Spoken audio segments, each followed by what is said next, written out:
La trahison n'arrive pas en criant. Elle arrive par la voix de celui que vous avez aimé toute votre vie, un matin d'hiver ordinaire, pendant que vous préparez votre café en croyant encore appartenir au monde que vous avez construit. C'était un jeudi, le 7 février. Lyon se réveillait sous un brouillard glacé qui montait de la Saône, ce froid humide qui pénètre les os et ramène des souvenirs qu'on préfère oublier. J'étais dans la cuisine de mon appartement rue de la République, cet immeuble d'angle avec de hautes fenêtres donnant sur la place, quand le téléphone a sonné. Le nom sur l'écran, Mathis, mon fils unique. J'ai décroché le cœur serré, parce qu'une mère sent ces choses-là.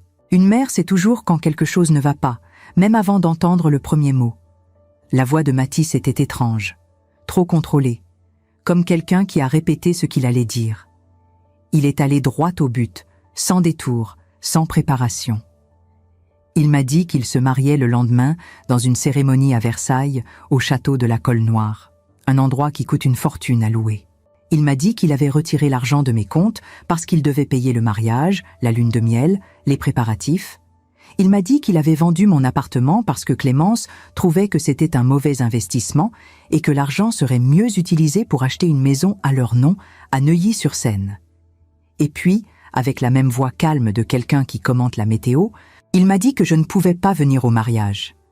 Ma belle-mère, Geneviève Moreau, ne m'aimait pas. Elle trouvait que ma présence serait gênante, que je ne correspondais pas au profil des invités, qu'il valait mieux pour tout le monde que je reste à Lyon et que je leur souhaite simplement du bonheur de loin. Je suis restée muette, complètement muette. Je n'arrivais pas à comprendre ce que j'entendais. Mon fils, le petit garçon que j'avais bercé quand il pleurait de coliques, que j'avais consolé quand il avait eu son premier chagrin d'amour à l'école, que j'avais encouragé quand il doutait de lui-même, ce même fils me disait que j'avais été volée, jetée et exclue de sa vie comme si j'étais un vieux meuble qui ne servait plus à rien. Et puis je l'ai entendu, ce rire, étouffé mais reconnaissable. Clémence était à côté de lui, elle écoutait tout, elle riait de mon humiliation. Elle riait parce qu'elle avait réussi. Elle avait arraché mon fils de moi, elle avait pris mon argent, elle m'avait transformé en rien.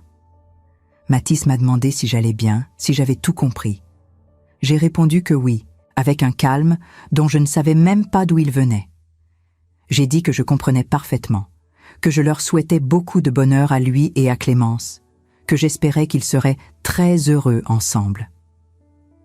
Il a semblé soulagé. Il m'a remercié pour ma compréhension. Il a dit qu'il savait que je comprendrais, que j'avais toujours été une mère sensée. Il a raccroché. Je suis restée là, debout, au milieu de la cuisine, le téléphone à la main et le café qui refroidissait sur la cuisinière. Lyon continuait à se réveiller dehors, indifférente à ma douleur. Les gens allaient au travail, les magasins ouvraient, la vie continuait comme si rien ne s'était passé. Mais pour moi, tout était fini. Ou du moins, c'est ce que mon fils croyait. Laissez-moi revenir au début, pour que vous compreniez comment j'en suis arrivée là. Mathis est né quand j'avais 28 ans, fruit d'un mariage qui semblait parfait de l'extérieur, mais qui était pourri de l'intérieur. Mon mari, Laurent Vaillard, était ingénieur civil, un homme respecté à Lyon, propriétaire d'une entreprise de construction qui érigeait des immeubles élégants dans toute la région Rhône-Alpes. Pour le monde, nous étions le couple idéal. Pour moi, c'était une prison silencieuse où chaque jour, je devenais plus petite, plus invisible, plus insignifiante.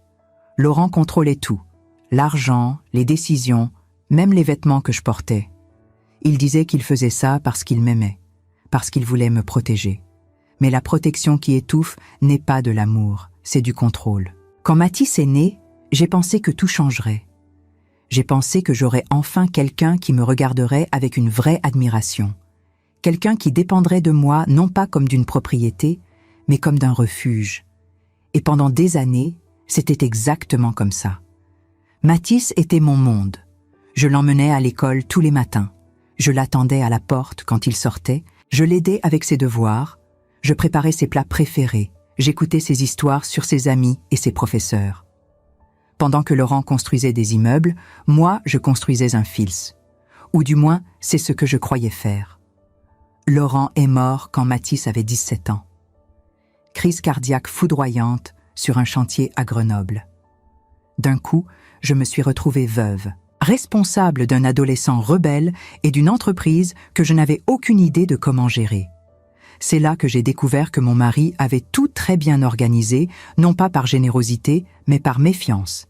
Il y avait des clauses, des protections juridiques, des documents enregistrés dans des études notariales à Strasbourg et Annecy qui garantissaient que rien ne pouvait être vendu ou déplacé sans l'autorisation expresse de 3 avocats différents.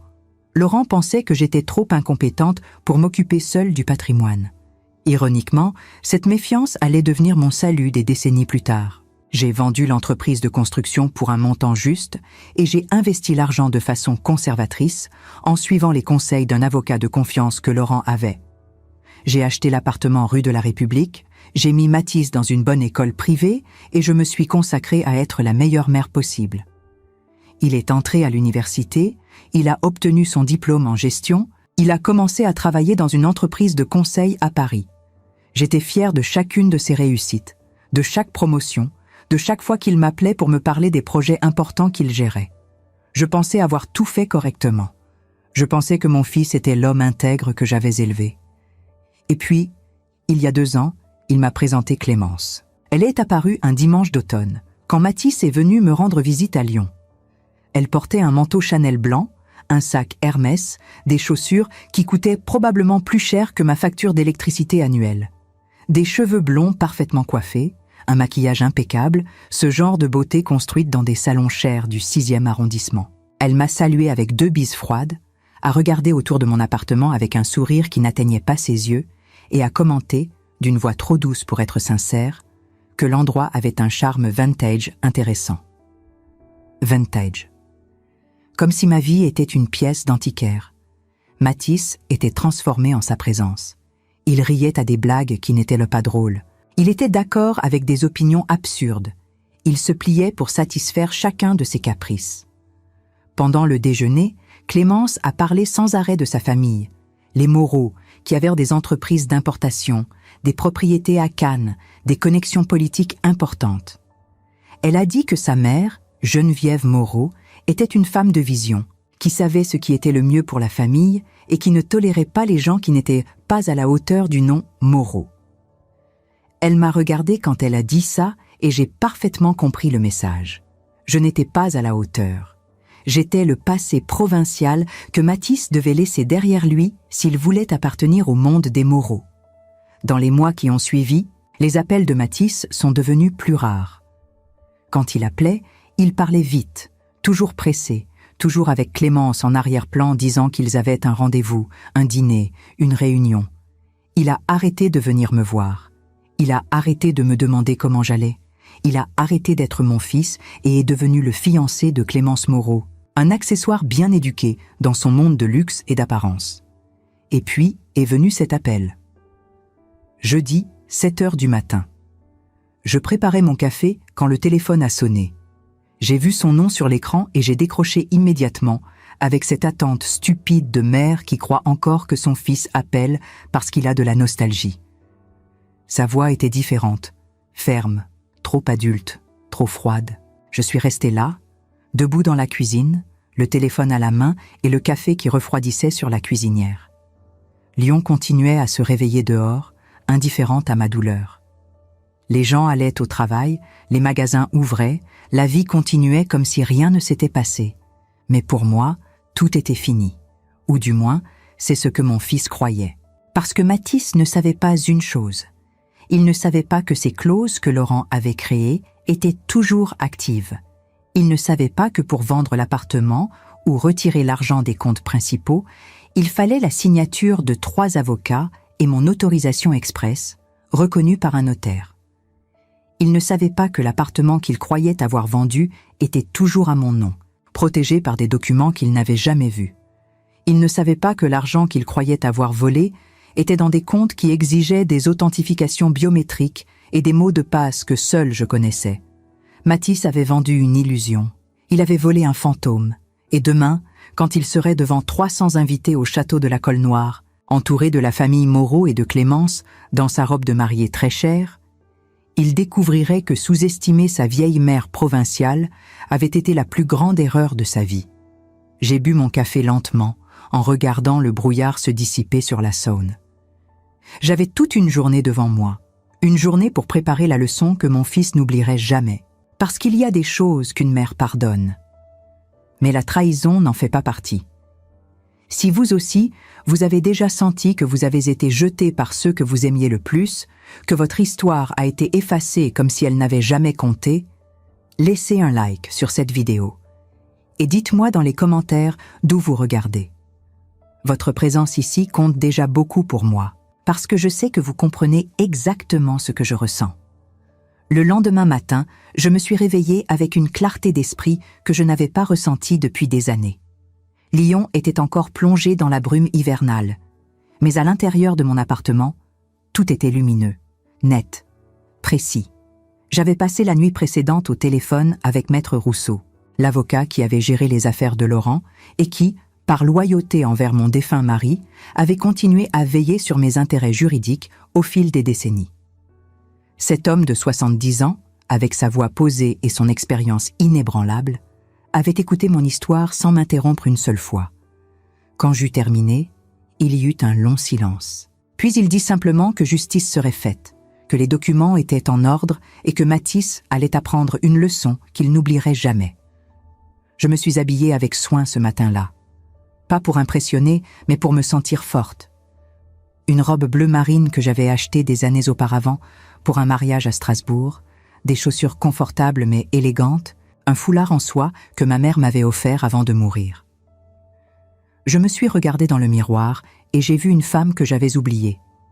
Pas la mère dévouée et effacée, pas la veuve silencieuse, mais Éléonore Vaillard, née Schaeffer, une femme d'Alsace qui avait survécu à un mariage étouffant, à la perte d'un mari, à des années de solitude, et qui n'allait certainement pas se laisser détruire par un fils ingrat et une belle-fille arrogante. Le mariage était prévu pour 15 heures au château de la Colle-Noire, à Versailles. Un lieu somptueux, avec des jardins à la française, des salons ornés de dorures et de miroirs immenses, le genre d'endroit où l'argent parle plus fort que l'amour. Clémence avait choisi cet endroit pour impressionner, pour montrer à tous que les Moreau appartenaient à un monde à part, un monde où les gens comme moi n'avaient là pas leur place. Maître Rousseau avait organisé tout avec une précision chirurgicale. 3 avocats seraient présents, chacun portant des documents certifiés, prouvant que la vente de l'appartement était frauduleuse, que les comptes bancaires étaient protégés par des clauses légales inviolables et que Mathis avait commis une fraude grave en se faisant passer pour le propriétaire légitime de biens qui ne lui appartenaient pas. Je suis partie de Lyon à 9 heures du matin, en train. Le TGV filait à travers les paysages enneigés de la Bourgogne, traversait les plaines gelées de l'Île-de-France, et moi, assise près de la fenêtre, je regardais défiler ma vie. Les souvenirs de Mathis enfant, ses premiers pas dans notre jardin à Colmar, ses rires quand je le poussais sur la balançoire, ses larmes quand il tombait et venait se réfugier dans mes bras. Où était passé cet enfant?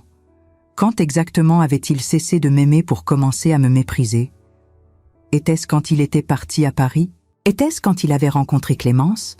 Ou était-ce bien avant, quand il avait compris que je n'étais qu'une femme ordinaire, sans fortune spectaculaire, sans connexion mondaine, juste une mère qui faisait de son mieux?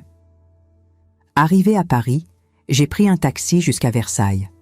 Le chauffeur, un homme d'une 50aine d'années avec un accent du sud-ouest, m'a demandé si j'allais à un mariage. J'ai souri et répondu que oui, en quelque sorte. Il a commenté que j'avais l'air calme pour quelqu'un qui se rendait à une fête. Je lui ai dit que le calme était parfois la meilleure arme. Il a ri, pensant que je plaisantais. Je n'ai rien ajouté. Le château de la Colle-Noire était encore plus impressionnant que sur les photos. Les grilles dorées, les allées bordées de statues, les fontaines qui crachèrent de l'eau même en plein hiver. Des voitures de luxe stationnaient partout, des Mercedes, des BMW, des Porsche. Des hommes en costumes impeccables et des femmes en robes de haute couture descendaient et se dirigeaient vers l'entrée principale. Je suis restée un moment à l'écart, observant ce monde auquel mon fils voulait tant appartenir. Un monde de façades brillantes et de cœurs vides. Maître Rousseau m'attendait près de l'entrée latérale, accompagné de 2 autres avocats, Maître Blanchard et Maître Dufresne, tous deux vêtus de costumes sombres, portant des mallettes en cuir qui contenaient les preuves irréfutables de la fraude de Matisse. Ils m'ont salué avec respect, m'ont assuré que tout était sous contrôle et que l'intervention aurait lieu au moment le plus stratégique, juste avant l'échange des vœux, quand tous les invités seraient réunis et attentifs. Je suis entré discrètement dans le château, évitant les regards, me fondant dans le décor comme une ombre. Le salon principal était magnifique, décoré de roses blanches, de lys, de candélabres en cristal. Les chaises étaient recouvertes de tissus ivoires, les allées parsemées de pétales. Au fond, près de l'autel improvisé, se tenait Matisse, mon fils. Il portait un smoking noir parfaitement ajusté, ses cheveux coiffés en arrière, son visage rayonnant d'un bonheur que je ne reconnaissais pas. À côté de lui, Clémence, resplendissante dans une robe de mariée signée par un grand couturier, probablement payée avec l'argent qu'elle croyait avoir volé. Elle souriait, saluait les invités, jouait son rôle de princesse moderne avec une aisance qui me donnait envie de vomir. Je me suis assise au fond, dans un coin sombre, là où personne ne me remarquerait. Autour de moi, les invités bavardaient, riaient, prenaient des selfies, complimentaient la décoration, admiraient le couple parfait. Personne ne savait que dans quelques minutes, ce conte de fées allait se transformer en cauchemar. Personne ne savait que la mère exclue, humiliée, volée, était là, attendant le moment parfait pour rétablir la vérité. La cérémonie a commencé. Un officiant élégant, probablement payé une fortune, a pris place devant Matisse et Clémence. Il a parlé de l'amour éternel, de l'union sacrée, de la famille qui se construit sur la confiance et le respect. Chaque mot me brûlait. Confiance, respect. Ces mots n'avaient aucun sens dans la bouche d'un fils qui avait trahi sa mère sans le moindre remords. L'officiant a demandé s'il y avait quelqu'un dans l'assemblée qui s'opposait à cette union. Le silence habituel. Personne n'ose jamais s'opposer dans ces moments-là, sauf que cette fois, ce silence a été brisé. Pas par moi, mais par Maître Rousseau, qui s'est levé calmement, suivi de ses 2 collègues, et s'est avancé vers l'autel avec une autorité tranquille qui a figé toute la salle. Matisse m'a vu. Nos regards se sont croisés, et j'ai vu la panique envahir ses yeux. Clémence, elle, m'a regardé avec un mélange de confusion et de mépris, comme si elle ne comprenait pas ce qu'une vieille femme comme moi faisait là. Geneviève Moreau, assise au premier rang, s'est levée d'un bond, furieuse, exigeant de savoir ce que signifiait cette interruption. Maître Rousseau a souri poliment et a expliqué, d'une voix claire et posée, que cette union ne pouvait avoir lieu tant que certaines questions légales n'étaient pas résolues. Il a sorti les documents, les a remis à l'officiant, puis s'est tourné vers Matisse et Clémence. Il a expliqué que la vente de l'appartement de Lyon était invalide, que les comptes bancaires n'avaient jamais été vidés, que tout ce que Matisse avait cru voler appartenait toujours légalement à Éléonore Vaillard et était protégé par des clauses que seul un tribunal pouvait lever. Le silence qui a suivi était assourdissant. 300 invités retenaient leur souffle. Clémence est devenue blanche comme sa robe. Matisse a balbutié, cherchant des mots qui ne venaient pas. Geneviève Moreau, rouge de rage, a crié que c'était un scandale, une humiliation, que les Vaillard allaient le payer pour cet affront. Mais Maître Blanchard, avec un calme glacial, lui a rappelé que la seule personne qui avait commis une fraude était Matisse, et que si les Moreau souhaitaient poursuivre cette affaire devant les tribunaux, ils seraient les bienvenus. Je me suis levée. Tous les regards se sont tournés vers moi. J'ai avancé lentement vers l'autel, sans hâte, savourant chaque pas. Quand je suis arrivée devant Matisse, je l'ai regardé droit dans les yeux. Il tremblait. Mon fils, qui m'avait trahi avec tant de légèreté, tremblait comme un enfant pris en faute. Je lui ai dit, d'une voix calme mais ferme, que j'avais passé ma vie à le protéger, à l'élever, à croire en lui. Que j'avais sacrifié mes rêves pour qu'il puisse réaliser les siens. Mais que trahir sa mère, voler ce qui ne lui appartenait pas, me jeter comme un déchet, ça, c'était impardonnable. Je lui ai dit qu'il avait fait un choix, qu'il avait choisi l'argent, le prestige, une femme qui ne l'aimait que pour ce qu'il pouvait lui offrir. Et maintenant, il devrait vivre avec ce choix, sans moi, sans mon pardon, sans mon amour. Clémence a essayé de parler, de se défendre, mais je ne lui ai même pas accordé un regard. Elle n'existait pas pour moi. Elle n'était qu'une ombre, un fantôme de richesse et de vanité. Je me suis tournée vers l'Assemblée et j'ai dit que parfois, les mères doivent laisser leurs enfants tomber pour qu'ils apprennent à se relever. Que parfois, l'amour le plus dur est celui qui dit non. Puis, je suis partie, sans me retourner, sans larmes. Maître Rousseau et ses collègues m'ont suivi. Derrière moi, j'ai entendu des murmures, des exclamations, le chaos qui explosait dans ce salon autrefois si parfait. Mais je n'ai pas regardé en arrière. Dehors, la neige avait commencé à tomber doucement sur Versailles. J'ai respiré profondément, sentant le froid pur remplir mes poumons. J'étais libre. Pour la première fois depuis des décennies, j'étais vraiment libre. Les semaines qui ont suivi ont été étranges, silencieuses. Lyon continuait sa vie habituelle. Les rues se remplissèrent de gens pressés. Les cafés accueillaient leurs habitués. La Saône coulait tranquillement sous les ponts. Mais pour moi, tout avait changé. Mon appartement que j'avais cru perdu était toujours là, intact, légalement protégé. Mon argent, que je pensais volé, restait sur mes comptes, inaccessible sans mes autorisations. Mathis avait tout perdu ce jour-là à Versailles. Pas seulement l'argent qu'il espérait, pas seulement le mariage somptueux qu'il avait planifié, mais quelque chose de bien plus précieux, sa crédibilité, sa dignité et sa mère. Les premiers jours après Versailles, je me suis réveillée avec une sensation étrange. Ce n'était pas de la joie, ni du soulagement complet, mais plutôt une forme de paix inquiète, comme après une tempête qui a tout détruit, mais qui laisse enfin place au silence. Je marchais dans les rues de Lyon avec un regard différent, remarquant des détails que je n'avais jamais vus auparavant. Les façades anciennes restaurées avec soin, les petites librairies cachées dans les ruelles du vieux Lyon, les terrasses où les gens riaient ensemble sans se soucier du lendemain. Pendant des années, j'avais traversé cette ville comme une ombre, concentrée uniquement sur mon rôle de mère, sur mes responsabilités, sur mes inquiétudes pour Mathis. Maintenant, libérée de ce fardeau, je redécouvrais le monde.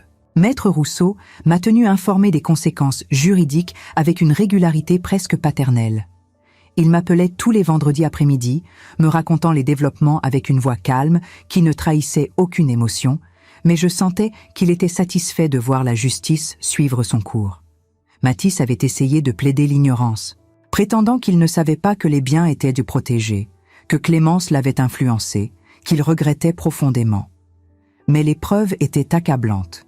Il avait signé des documents falsifiés, présenté de fausses procurations, menti à des notaires. La fraude était claire, intentionnelle et grave. Les Moreau, horrifiés par le scandale et craignant pour leur réputation si soigneusement construite au fil des générations, avaient rompu tout contact avec lui du jour au lendemain. Clémence avait annulé le mariage le jour même, refusant catégoriquement d'être associée à un homme qui n'avait ni fortune ni honneur. Geneviève Moreau, cette femme hautaine qui m'avait jugée indigne de son cercle, avait même déposé une plainte contre Mathis pour avoir sali le nom de sa famille, comme si ce nom était une relique sacrée qu'il avait profanée. Mon fils s'est retrouvé seul, complètement seul, abandonné par celle qu'il avait choisie au détriment de sa mère, rejeté par la famille qu'il voulait tant impressionner, poursuivi par la justice pour ses actes, et moi, la mère qu'il avait méprisée, humiliée, volée. J'étais la seule personne au monde qui aurait pu lui tendre la main. Mais je ne l'ai pas fait. Pas par cruauté, mais par nécessité. Parce que certaines leçons ne s'apprennent que dans la douleur. Parce que le pardon facile n'enseigne rien. Il ne fait que perpétuer les mêmes erreurs. Mathis a essayé de me contacter plusieurs fois, avec une insistance qui ressemblait presque au désespoir. D'abord par téléphone. Des appels que je n'ai pas décrochés, laissant mon portable vibrer sur la table de la cuisine pendant que je buvais mon café en regardant par la fenêtre. Puis par message, des textes désespérés où il disait qu'il était désolé, qu'il avait fait une erreur terrible, qu'il voulait tout arranger, qu'il ne comprenait pas comment il avait pu en arriver là. Je lisais chaque message, lentement, cherchant dans ces mots une compréhension réelle de ce qu'il avait fait. Mais je ne trouvais que du regret pour les conséquences, jamais de vraie compréhension de la trahison elle-même. Je n'ai répondu à aucun. Le silence, j'avais appris, était parfois la réponse la plus puissante. Puis il est venu à Lyon. C'était un samedi matin de mars, sous une pluie glaciale qui transformait les pavés en miroirs gris. J'étais dans mon salon, en train de lire un livre sur l'histoire de l'Alsace, quand j'ai entendu la sonnette. Je me suis levée, j'ai regardé par l'œilleton. Mathis était là, trempé jusqu'aux os, les cheveux collés sur le front, les yeux rouges et gonflés, l'air complètement brisé. Il portait le même manteau qu'il avait à Versailles, mais il semblait 10 ans plus vieux. Il a frappé à la porte, d'abord doucement, puis plus fort. Il a appelé « Maman, s'il te plaît, ouvre, je sais que tu es là, il faut qu'on parle, je t'en supplie. » Sa voix tremblait, cassée par l'émotion et probablement par le froid. Il est resté là pendant presque 1 heure, alternant entre les supplications et les silences lourds, espérant peut-être que je finirais par céder. Mais je n'ai pas ouvert. Je suis restée assise dans mon fauteuil, le livre fermé sur mes genoux, écoutant ses appels se faire de plus en plus faibles, jusqu'à ce qu'il parte finalement, vaincu par mon silence. Après son départ, je me suis effondrée. Pas parce que je regrettais ma décision, mais parce que c'était épuisant de rester forte. J'ai pleuré pour la première fois depuis Versailles, des larmes silencieuses qui coulaient sans que je puisse les arrêter. Je pleurais pour le petit garçon qu'il avait été, pour la relation que nous avions eue, pour les rêves que j'avais nourris de voir mon fils devenir un homme bon et intègre. Mais je pleurais aussi de soulagement, parce que je savais que j'avais fait le bon choix, que l'aimer ne signifiait pas accepter d'être détruite par lui. Mes amies à Lyon, celles qui prenaient le café avec moi tous les jeudis à la boulangerie de la place Bellecour, ont essayé de me convaincre de lui pardonner. Simone, une femme douce qui avait perdu son mari l'année précédente, me disait que les mères pardonnent toujours, que c'est dans notre nature, que les enfants font des erreurs et que c'est notre rôle de les aider à se relever.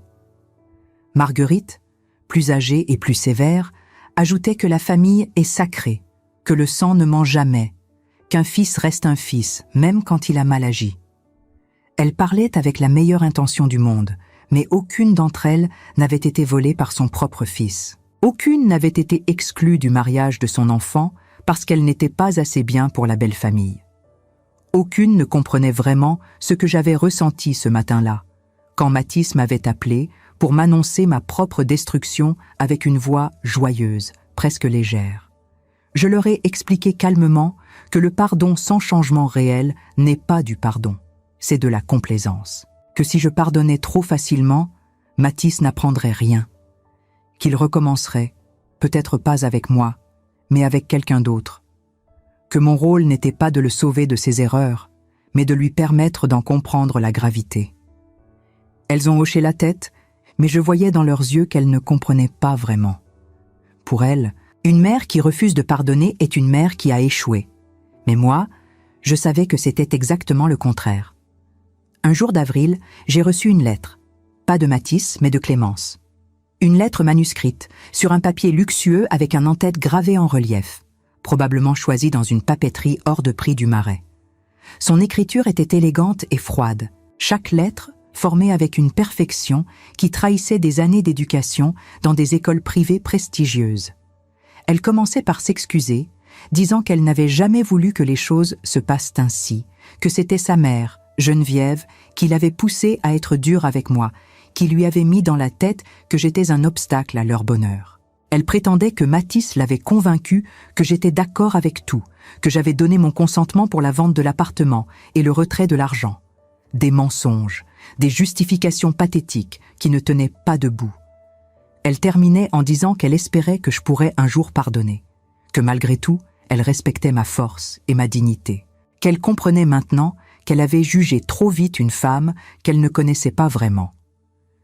J'ai lu cette lettre 2 fois, lentement, cherchant une once de sincérité dans ses mots.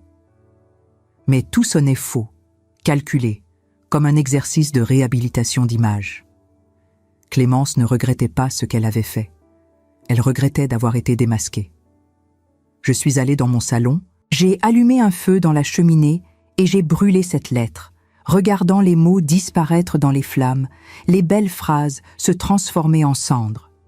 Clémence ne méritait même pas une réponse.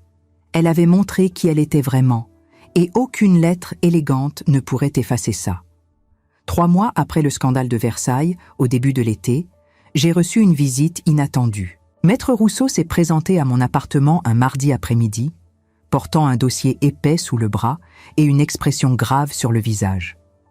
Je lui ai offert du thé, et nous nous sommes assis dans mon salon, près de la fenêtre d'où on pouvait voir les toits de Lyon s'étendre jusqu'à la colline de Fourvière. Il m'a expliqué que la situation de Matisse s'était considérablement détériorée, qu'il avait perdu son emploi dans l'entreprise de conseil parisienne, que les Moreau avaient lancé une véritable campagne pour détruire sa réputation professionnelle, contactant tous leurs contacts dans le milieu des affaires pour s'assurer que personne ne l'embaucherait jamais. Matisse vivait maintenant dans un studio minable à Montreuil, un quartier difficile de la banlieue parisienne, travaillant comme livreur pour une plateforme en ligne, gagnant à peine de quoi payer son loyer et se nourrir. Il survivait, à peine. Maître Rousseau a sorti des photos du dossier, des photos de Matisse prises récemment, probablement par un enquêteur privé. Mon fils était méconnaissable, amaigri, les traits tirés, des cernes profonds sous les yeux, portant des vêtements usés. Il livrait des repas à vélo sous la pluie, montait des escaliers interminables avec des sacs lourds, dormait probablement très peu. L'avocat m'a regardé avec gravité et m'a demandé ce que je voulais faire. Est-ce que je voulais retirer ma plainte? Est-ce que je voulais lui donner une chance? Est-ce que je voulais intervenir pour l'aider à retrouver un emploi décent? J'ai pris les photos dans mes mains. J'ai regardé longuement le visage de mon fils. Ce visage que j'avais embrassé des milliers de fois quand il était enfant, que j'avais regardé avec fierté quand il avait obtenu son diplôme, que j'avais vu rayonner de bonheur quand il m'avait annoncé son premier emploi. Ce même visage était maintenant marqué par la souffrance, par les conséquences de ses propres choix. Une partie de moi voulait courir vers lui, le serrer dans mes bras, lui dire que tout irait bien, que je le pardonnerais, que nous pourrions recommencer. Mais une autre partie de moi, plus sage, plus forte, savait que ce serait une erreur, que Matisse devait vivre pleinement les conséquences de ses actes pour vraiment comprendre ce qu'il avait fait. J'ai réfléchi longtemps avant de répondre à Maître Rousseau. J'ai bu mon thé lentement, regardé par la fenêtre les nuages passer au-dessus de Lyon, pensé à toutes ces années où j'avais tout donné pour mon fils, et à comment il m'avait jeté sans la moindre hésitation. Finalement, j'ai dit à l'avocat que je ne retirerais pas la plainte, que Matisse devait affronter les conséquences de ses actes devant la justice, que c'était important pour lui, pour moi, pour le principe même de la responsabilité. Mais que je ne le laisserais pas mourir de faim non plus, parce que je n'étais pas comme lui, parce que même trahi, je restais sa mère. J'ai demandé à Maître Rousseau d'ouvrir un compte bancaire au nom de Matisse, un compte simple, sans accès direct pour lui, mais que l'avocat pourrait gérer. J'y ai déposé une somme modeste mais suffisante pour qu'il puisse se nourrir correctement, payer son loyer, avoir accès aux soins médicaux si nécessaire, survivre dignement. Pas pour le sauver, pas pour le réconforter, mais pour qu'il sache que même après tout, sa mère ne l'abandonnait pas complètement, qu'il y avait une différence fondamentale entre lui et moi, qu'une mère, même trahie, même blessée au plus profond de son être, reste une mère, que l'amour maternel ne signifie pas accepter tout, mais signifie continuer à se soucier même quand on a toutes les raisons de ne plus le faire. Maître Rousseau a hoché la tête, respectueux de ma décision. Il a dit que c'était un geste qui montrait ma grandeur d'âme, ma capacité à séparer la justice de la vengeance. Je lui ai répondu que ce n'était pas de la grandeur, c'était de la lucidité. Que Matisse devait apprendre que l'amour ne se vole pas, ne s'exige pas, ne se prend pas pour acquis. Qu'il se gagne, se mérite, se protège avec soin. Que les relations humaines, surtout les plus précieuses, sont fragiles et qu'une fois brisées, elles ne se réparent pas facilement. Les mois ont passé. L'été est arrivé, chaud et lumineux, transformant Lyon en une ville de terrasses animées et de soirées douces au bord de la Saône. J'ai commencé à voyager, à sortir de ma routine, à redécouvrir la France que j'avais négligée pendant des décennies. D'abord, je suis allée à Avignon, où j'avais toujours rêvé d'aller, mais n'avais jamais osé. J'ai marché sur le pont Saint-Bénézet, ce pont légendaire qui ne mène plus nulle part, mais qui reste debout comme un témoignage du temps qui passe. J'ai visité le palais des papes, ces salles immenses et froides qui ont abrité tant de pouvoir et tant d'intrigues. J'ai mangé dans de petits restaurants où personne ne me connaissait et où je pouvais être simplement moi-même, une femme d'un certain âge qui redécouvre le plaisir de vivre. Puis, je suis allée à Annecy, au bord du lac, dans cette ville alpine où l'eau est si claire qu'on peut voir le fond. J'ai loué une chambre dans une petite pension de famille avec vue sur les montagnes et j'ai passé des journées entières à lire, à réfléchir, à me reconstruire pierre par pierre. Je me promenais le long du lac, regardais les cygnes glisser sur l'eau, m'asseyais sur des bancs pour observer les familles, les couples, les enfants qui jouaient sans se soucier du lendemain. Et petit à petit, j'ai senti quelque chose en moi se transformer. La colère s'estompait, laissant place à une forme de sérénité que je n'avais jamais connue auparavant. Pour la première fois de ma vie, je n'étais ni la fille de quelqu'un, ni la femme de quelqu'un, ni la mère de quelqu'un. J'étais Éléonore, juste Éléonore. Et cette simplicité était libératrice, presque enivrante. Je découvrais qui j'étais vraiment, au-delà de tous les rôles que j'avais joués, de toutes les attentes que j'avais essayé de satisfaire. Un après-midi à Annecy, alors que je prenais un café dans une petite terrasse près du canal, une femme s'est assise à la table voisine. Elle avait à peu près mon âge, peut-être un peu plus, des cheveux gris coiffés en chignon élégant, un visage doux marqué par les années, mais aussi par une forme de dignité tranquille. Nos regards se sont croisés, nous avons échangé un sourire poli, et puis, naturellement, nous avons commencé à discuter. D'abord de choses banales, le temps magnifique, la beauté du lac, les touristes qui envahissaient la ville en été. Puis, progressivement, la conversation est devenue plus profonde, plus intime. Elle m'a raconté qu'elle s'appelait Hélène, qu'elle vivait à Chambéry, qu'elle aussi avait un fils qui l'avait trahi. Son histoire était différente de la mienne dans les détails, mais identique dans l'essence. Son fils avait épousé une femme toxique qui l'avait progressivement éloigné de sa mère, jusqu'à ce qu'il rompe complètement le contact. Il avait choisi l'argent, le confort, une vie facile au détriment de la femme qu'il avait élevée seule après la mort de son père. Hélène m'a dit qu'elle avait pardonné, qu'elle avait tout accepté, pensant que c'était ce qu'une bonne mère devait faire. Et maintenant, elle vivait dans l'amertume, voyant son fils répéter les mêmes erreurs sans jamais apprendre, la contactant seulement quand il avait besoin de quelque chose, la traitant comme une ressource à utiliser plutôt que comme une personne à aimer. Je lui ai raconté mon histoire, sans rien omettre. La trahison, le vol, l'exclusion du mariage, Versailles, le refus de pardonner. Elle a écouté en silence, les larmes aux yeux, hochant la tête comme si chaque mot résonnait en elle. Quand j'ai terminé, elle a pris ma main dans les siennes, des mains marquées par le travail et le temps, et m'a dit d'une voix tremblante que j'avais fait le bon choix.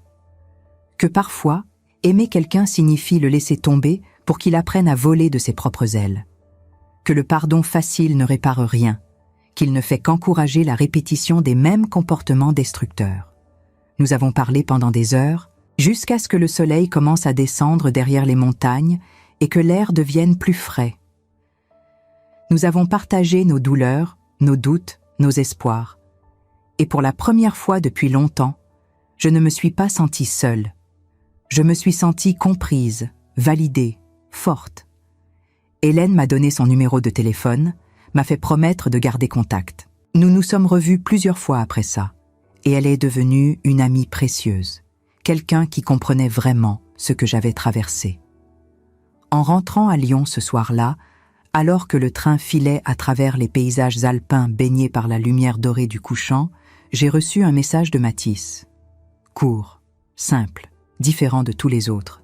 Il disait qu'il avait compris, qu'il ne me demanderait plus de pardon parce qu'il savait qu'il ne le méritait pas, qu'il respectait ma décision, même si elle lui faisait mal, qu'il passerait le reste de sa vie à essayer de devenir l'homme que j'avais voulu qu'il soit, même si je ne voulais plus le voir, même si je ne lui parlais plus jamais. J'ai lu ce message plusieurs fois, assise près de la fenêtre du train, regardant défiler les montagnes. Et j'ai pleuré. Pas de tristesse, pas de colère, mais de soulagement profond. Mon fils avait enfin compris. Peut-être trop tard pour nous, pour notre relation. Mais pas trop tard pour lui, pour sa propre vie, pour son propre chemin. 8 mois ont passé depuis ce jour à Versailles. 8 mois pendant lesquels j'ai reconstruit ma vie pierre par pierre, comme on restaure une vieille maison abîmée par les tempêtes, avec patience, avec soin, sans précipitation. Lyon est resté mon port d'attache, mais je ne suis plus la femme qui vivait enfermée dans son appartement, attendant les rares appels de son fils, espérant des miettes d'affection comme une mendiante attend l'aumône. Je suis devenue quelqu'un d'autre, quelqu'un que j'aurais dû être depuis longtemps, mais que j'avais oublié en cours de route. J'ai rejoint une association d'aide aux femmes victimes de violences familiales et d'abus psychologiques, une petite organisation installée dans le 7e arrondissement de Lyon, dans un immeuble discret, près de la place Jean Massé. Au début, j'y allais simplement pour écouter, pour comprendre que je n'étais pas la seule à avoir été manipulée, trahie, rendue invisible par ceux qui prétendaient m'aimer. Les réunions avaient lieu tous les mercredis soirs, dans une salle modeste mais chaleureuse, avec des chaises disposées en cercle et du thé qui infusait dans une vieille théière en céramique. Les femmes qui venaient là avaient toutes des histoires différentes, mais partageaient la même douleur, celle d'avoir été effacées, diminuées, détruites par des gens qu'elles aimaient. Il y avait Nadia, une femme d'origine algérienne qui avait fui un mari violent après 25 ans de mariage. Il y avait Sophie, dont la fille toxicomane lui avait volé toutes ses économies pour acheter de la drogue. Il y avait Chantal, dont les enfants adultes refusaient de lui parler parce qu'elle avait osé se remarier après la mort de leur père. Chacune portait son fardeau avec une dignité qui me bouleversait.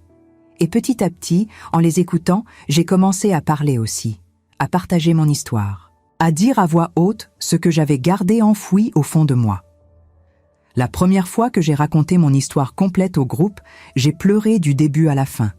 Pas de honte, mais de libération.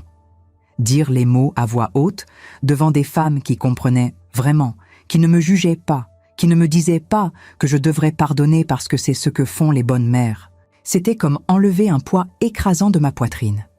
Quand j'ai terminé, il y a eu un long silence. Puis, Nadia s'est levée, est venue vers moi, m'a prise dans ses bras et m'a dit simplement « Tu es courageuse. Tu as fait ce que j'aurais voulu avoir la force de faire il y a 20 ans. » J'ai découvert que mon expérience pouvait aider d'autres femmes à trouver le courage de dire non, de poser des limites, de se respecter, même quand tout le monde leur disait qu'elles devaient me pardonner et oublier. Je suis devenue une sorte de mentor pour certaines d'entre elles, surtout pour les plus âgées qui avaient passé toute leur vie à s'effacer devant leur famille. Je leur racontais comment j'avais résisté, comment j'avais tenu bon même quand Mathis était venu frapper à ma porte sous la pluie, comment j'avais choisi ma dignité plutôt que son confort.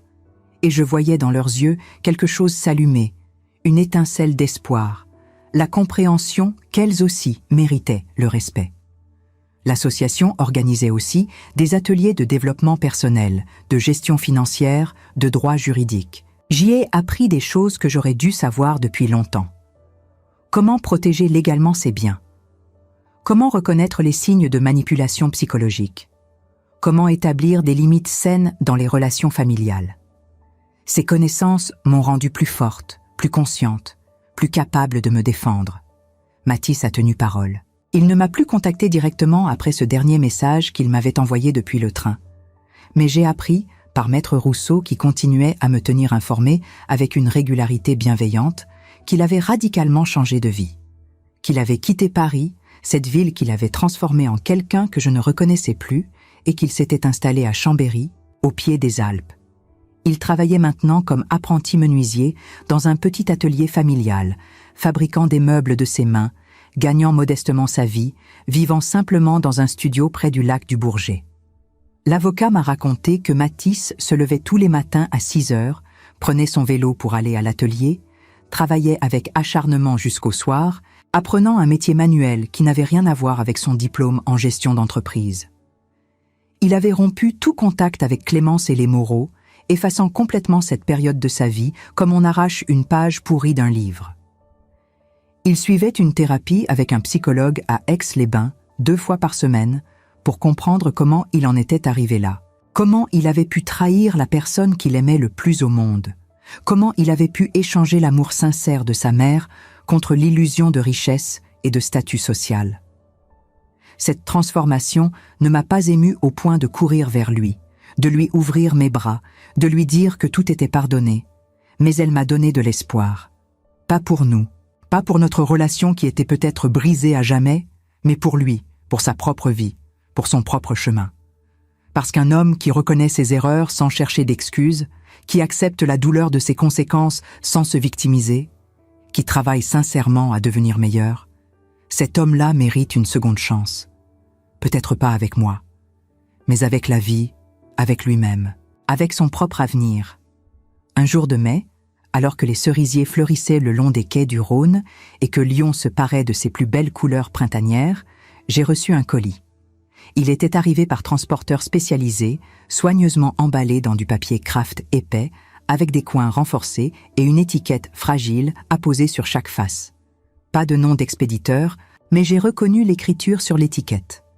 L'écriture de Matisse, que je connaissais depuis qu'il avait appris à former ses premières lettres à l'école primaire. J'ai ouvert le colis lentement, avec précaution, dans mon salon baigné par la lumière douce de l'après-midi. À l'intérieur, enveloppé dans du tissu de protection, il y avait une petite table en bois. Pas n'importe quel bois, mais du noyer français, avec des veines magnifiques qui couraient sur toute la surface comme des rivières sur une carte. La table était travaillée avec un soin extraordinaire, chaque détail montrant des heures de travail patient et minutieux. Les courbes étaient douces et harmonieuses, les joints parfaitement ajustés, les finitions impeccables.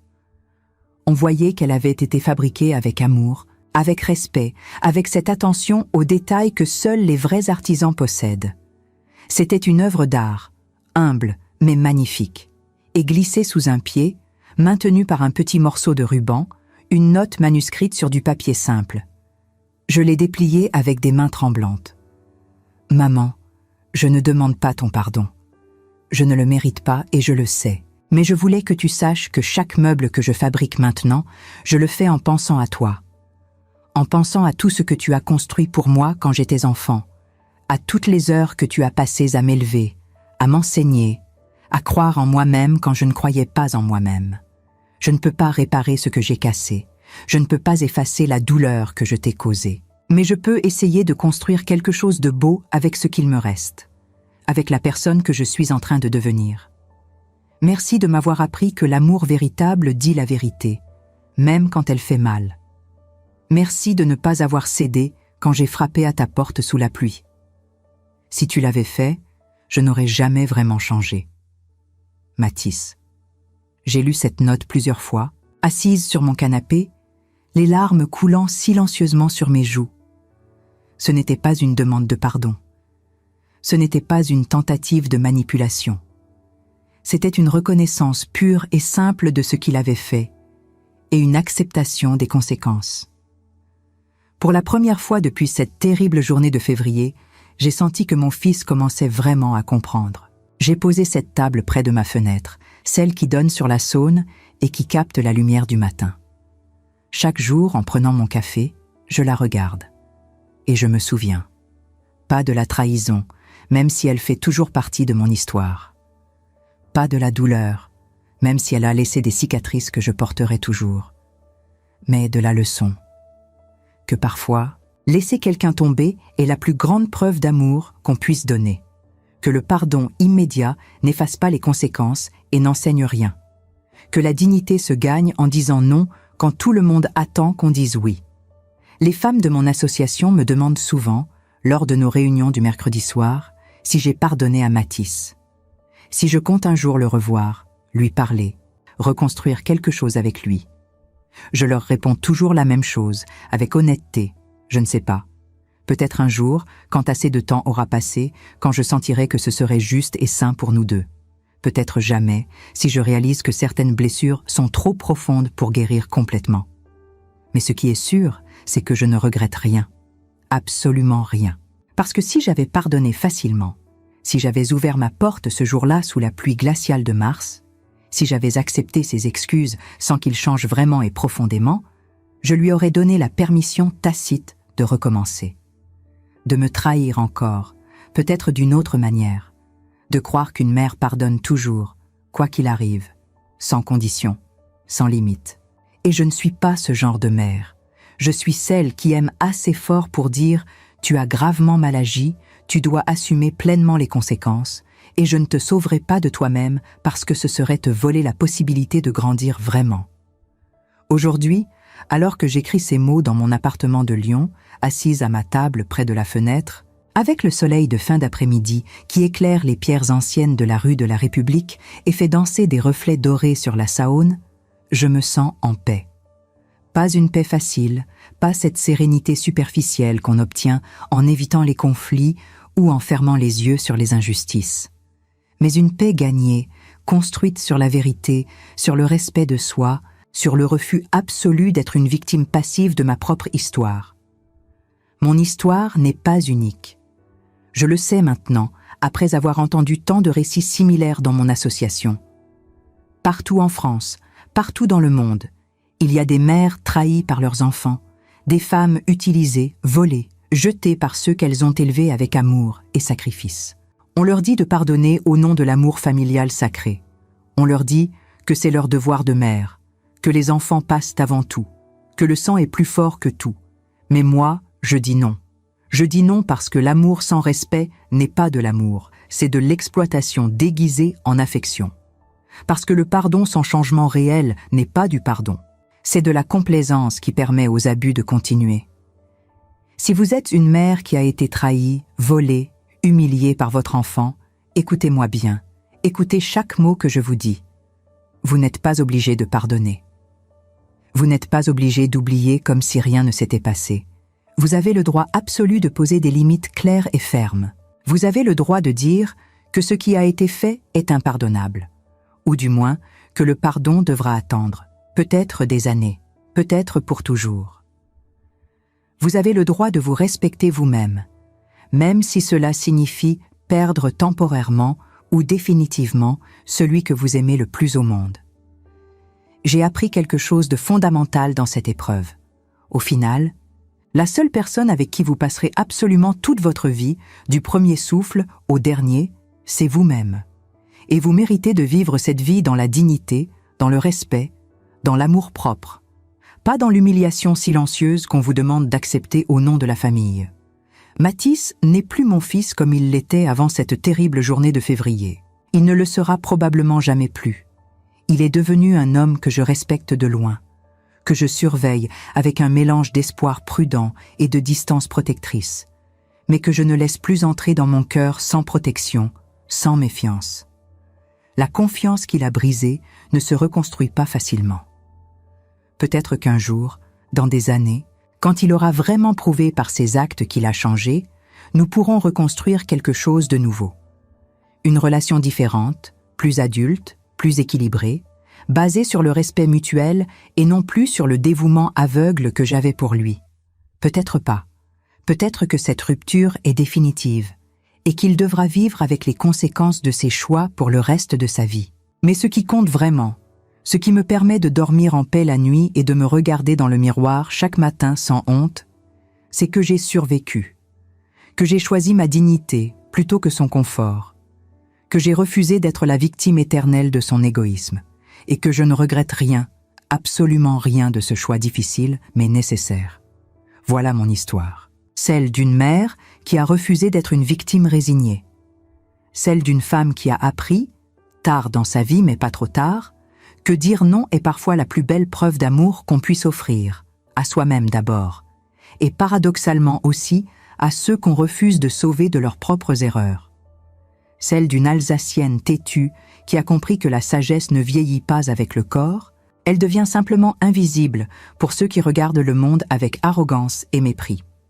Et si vous vous reconnaissez dans mes mots, si vous avez vécu quelque chose de semblable ou si vous vivez actuellement une situation comparable, sachez que vous n'êtes pas seul dans cette douleur, que votre valeur en tant que personne ne dépend absolument pas de ceux qui vous ont trahi, peu importe leur lien de sang avec vous, que vous avez le droit de reconstruire votre vie selon vos propres termes, même à 65 ans comme moi, même à 70, même à 80. L'âge n'est pas une prison qui nous empêche de choisir notre propre chemin. Parce qu'il n'est jamais trop tard pour choisir soi-même. Jamais trop tard pour regarder son reflet dans le miroir et dire avec conviction « Je mérite mieux que ça ». Jamais trop tard pour être libre, vraiment libre, libéré du poids des attentes injustes et des sacrifices non réciproques. Aujourd'hui, je marche dans les rues d'Avignon, cette ville que j'ai appris à aimer pendant mes voyages de reconstruction. Je me promène le long du Rhône, je visite les petites galeries d'art cachées dans les ruelles médiévales, je prends mon café dans des terrasses où personne ne connaît mon histoire, où je peux être simplement Éléonore. Je participe aux réunions de mon association à Lyon, j'aide d'autres femmes à trouver leur propre force, je partage les leçons que j'ai apprises si douloureusement. Et je vis. Je vis pleinement, intensément, avec la certitude profonde que j'ai fait les bons choix, même s'ils étaient les plus difficiles. Quelques semaines après avoir reçu la table de Matisse, j'ai pris une décision importante. J'ai écrit une lettre, pas à mon fils, mais à moi-même. Une lettre où j'ai mis par écrit tout ce que j'avais appris, toutes les leçons de cette terrible épreuve, toutes les vérités que je voulais ne jamais oublier. Je l'ai scellée dans une enveloppe que j'ai placée dans le tiroir de cette belle table en noyer. Et un jour, peut-être, si Matisse et moi nous retrouvons vraiment, je la lui montrerai. Pour qu'il comprenne vraiment le chemin que j'ai parcouru. Pour qu'il sache exactement ce que sa trahison m'a coûté, mais aussi ce qu'elle m'a appris. Certaines mères ne sont pas faites pour être oubliées ou jetées comme des choses sans valeur. Certaines mères ne sont pas faites pour pardonner l'impardonnable au nom d'un amour qui serait à sens unique. Nous sommes faites pour être respectées, honorées, écoutées. Et si ce respect ne vient pas naturellement, alors nous avons le droit et même le devoir envers nous-mêmes de l'exiger. Si cette histoire vous a touché profondément, si vous avez ressenti la même douleur ou découvert la même force en vous, je vous invite sincèrement à vous abonner à cette chaîne. Parce qu'ensemble, nous ne sommes pas des victimes résignées. Nous sommes des survivantes dignes et fortes. Et notre histoire mérite d'être entendue, partagée, transmise à toutes celles qui se sentent seules dans leur combat. Et vous, qu'auriez-vous fait à ma place ce matin glacé de février, quand la voix de votre propre enfant vous a annoncé votre propre destruction avec un calme qui glaçait le sang? Je sais que beaucoup d'entre vous qui m'écoutez en ce moment ont vécu quelque chose de semblable. Peut-être pas exactement dans les mêmes circonstances, mais cette douleur de se sentir jeté, effacé, trahi par ceux qu'on a portés dans son ventre ou élevés comme les siens, cette douleur-là, elle ne ment jamais et elle ne s'oublie pas facilement. Vous savez exactement de quoi je parle, parce que vous l'avez senti, vous aussi. Cette brûlure dans la poitrine quand on réalise qu'on ne compte plus, qu'on est devenu invisible aux yeux de ceux pour qui on aurait donné sa vie sans hésiter. Ce que je viens de partager avec vous n'est pas qu'une histoire parmi tant d'autres. C'est un morceau de ma vie, de mes larmes, de mes nuits blanches où je me demandais si j'avais fait le bon choix en refusant d'ouvrir cette porte sous la pluie. Raconter cela m'a demandé un courage que je ne pensais pas posséder, mais je l'ai fait parce que je sais qu'il y a quelque part, peut-être dans votre salon à Paris, sur votre terrasse à Marseille, dans votre cuisine à Lyon, ou même de l'autre côté de la mer en Algérie, une femme qui a besoin d'entendre qu'elle n'est pas folle de poser des limites, qu'elle n'est pas une mauvaise mère parce qu'elle refuse l'inacceptable. Alors maintenant, je vous pose cette question du fond du cœur. Auriez-vous eu la force de faire ce que j'ai fait? Ou auriez-vous ouvert cette porte? Pardonné trop vite? Accepté l'inacceptable au nom de cet amour maternel qu'on nous dit devoir être inconditionnel? Il n'y a pas de bonne ou de mauvaise réponse. Je le sais bien, chaque histoire est différente et chaque cœur sait ce qu'il peut supporter. Mais j'aimerais sincèrement connaître votre réflexion, votre ressenti, votre vérité à vous. Prenez un instant, juste un instant pour vous, et dites-moi dans les commentaires ce que cette histoire a réveillé en vous. Dites-moi si vous aussi vous avez vécu cette trahison qui vous a fait douter de tout ce que vous croyiez savoir sur l'amour familial. Dites-moi d'où vous m'écoutez en ce moment même, que ce soit depuis votre fauteuil préféré, depuis votre balcon qui donne sur la ville, depuis cette chambre où vous passez vos après-midi à réfléchir sur ce que la vie vous a apporté. Votre présence ici, votre écoute attentive jusqu'à la fin, ça compte énormément pour moi parce que ça veut dire que nous partageons quelque chose de profond, quelque chose que beaucoup de gens ne peuvent pas comprendre s'ils ne l'ont pas vécu. Ces commentaires que vous allez laisser, ce ne sont pas juste des mots sur un écran. C'est une communauté de femmes fortes qui se construit, un espace où on peut enfin dire ce qu'on a sur le cœur sans être jugé, sans qu'on nous dise que nous exagérons ou que nous devrions être plus indulgentes. Chaque témoignage que vous partagez peut aider une autre femme qui se sent seule dans sa douleur, qui croit qu'elle est la seule à avoir vécu ça, qui pense qu'elle devrait avoir honte de ne pas pardonner immédiatement. Si mon histoire vous a touché, si elle a fait écho à quelque chose au plus profond de vous, je vous invite de tout cœur à vous abonner à cette chaîne. Parce qu'ici, nous ne sommes pas dans le jugement, nous sommes dans la vérité, dans le partage authentique de nos vies avec leurs blessures et leurs victoires. Nous sommes des femmes qui avons survécu, qui continuons à nous battre pour notre dignité et qui refusons d'être réduites au silence par ceux qui voudraient qu'on accepte tout sans jamais dire non. Vous savez, pendant des décennies, j'ai cru que ma valeur dépendait de mon dévouement à mon fils, que si j'étais une bonne mère, il m'aimerait toujours inconditionnellement en retour. Ce que j'ai appris dans la douleur, c'est que l'amour véritable ne demande pas l'effacement de soi, il demande le respect mutuel. Et si vous êtes ici à m'écouter jusqu'au bout, c'est probablement parce que vous aussi, vous avez compris cette vérité difficile mais libératrice. Alors parlez-moi, écrivez-moi, racontez-moi votre propre chemin.